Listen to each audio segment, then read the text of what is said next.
हो कैसे आऊं मिलवे बजंगे कंगना, कैसे आऊं मिलवे बजंगे कंगना। पायल की खनक से जगेंगे सजना रे, पायल की खनक से जगेंगे सजना। आवे तो आजा झूठी बात क्यों बनावे, 2 महीना से रानी अठ क्यों दिखावे। बात बनावे बेटी बेटी अंगना, बात बनावे बेटी बेटी अंगना। रगोली नींद की दे सो जावे सजना, रगोली नींद की दे सो जावे सजना।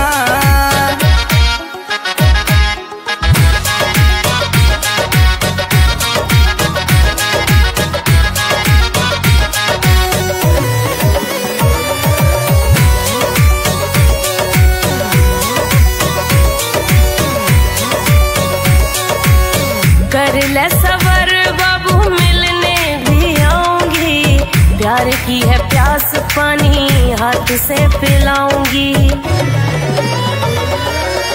कर ले सबर बाबू मिलने भी आऊंगी, प्यार की है प्यास पानी हाथों से पिलाऊंगी। प्यार से बड़ो कोई रोग हत ना, प्यार से बड़ो कोई रोग हत ना। पायल की खनक से जगेंगे सजना रे, पायल की खनक से जगेंगे सजना।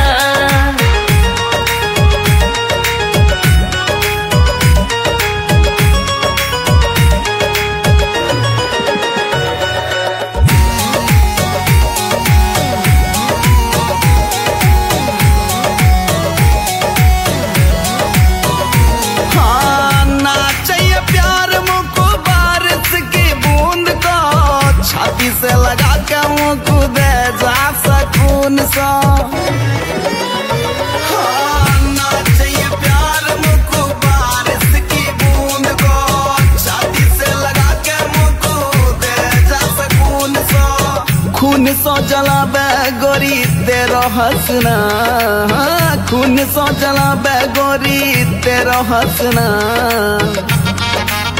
रगोली नींद की दे सो जावे